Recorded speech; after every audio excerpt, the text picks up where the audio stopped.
আমার ধারণা আমাকে দেখে মনে করছে পাবনার হেমায়েতপুর থেকে ছুটে আসা কোনো পাগল ছাড়া আর কিছু হবে না।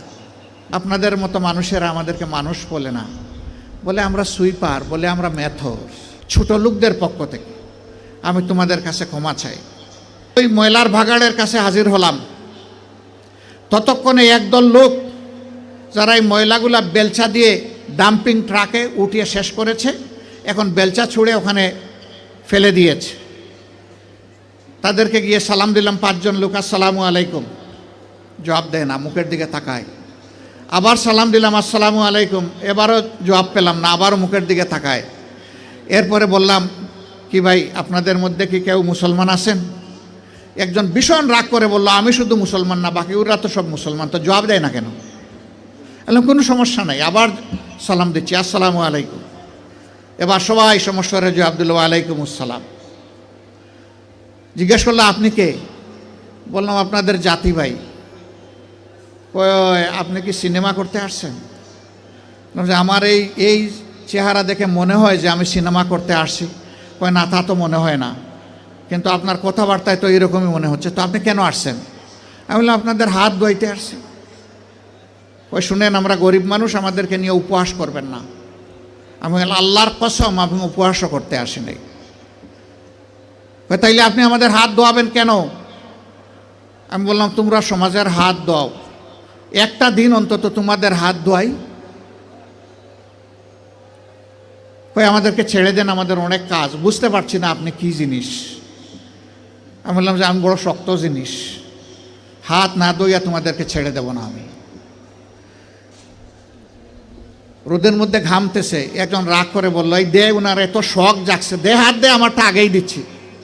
তো উনি হাত দিল, আমি ধোয়াই ঠোয়া কসলাইয়া পরিষ্কার করে বললাম, ভাই অনেক শুক্রিয়া তোমাকে। একজন একজন করে হাত দেয় আর খিলখিলাইয়া হাসে।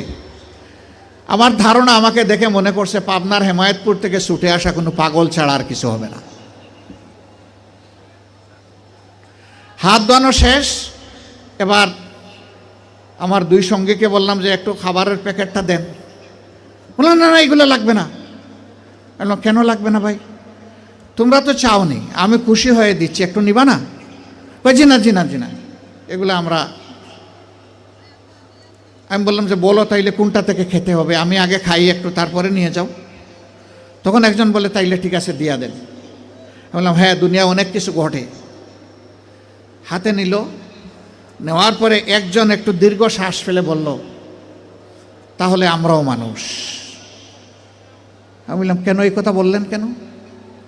জি না, আপনাদের মতো মানুষেরা আমাদেরকে মানুষ বলে না, বলে আমরা সুইপার, বলে আমরা মেথর। আমাদের কাছে কেউ দাঁড়াইতে চায় না, কোনো রাস্তা দিয়ে আমরা হাঁটলে মানুষ সরে যায়। সমাজের মানুষ আমাদেরকে অচ্ছুত মনে করে, এদেরকে ছুঁইলেই জাত যাবে। আমি হাত জোড় করে বললাম, সোফা কাপড়ের ছোট লোকদের পক্ষ থেকে আমি তোমাদের কাছে ক্ষমা চাই। আমাকে ক্ষমা করো, আমাদেরকে ক্ষমা করো। আমি আর চোখের পানি ধরে রাখতে পারিনি, টপ টপ করে আমার চোখ থেকে পানি পড়ল। যে মানুষগুলো তাদের জীবনের পরিশ্রমের বিনিময়ে সমাজের চাকাটাকে চালু রাখে, আমরা কিনা তাদেরকে মানুষ বলি না, আমরা তাদেরকে সুইপার বলি, মেথর বলি। আমরাই কমজোর। আমি কাঁদতে কাঁদতে এসে আমার গাড়িতে, আর ওরাও আমার সাথে কেঁদে কেঁদে তাদের গাড়িতে উঠে গেল। সম্মানিত ভাইয়েরা, কেন এই ব্যবধান? এদের ছাড়া কি এই সমাজ চলবে? যদি না চলে তাইলে এই সমাজে তারা একটু স্বীকৃতি পায় না কেন? একটু মর্যাদা কেন পায় না তারা?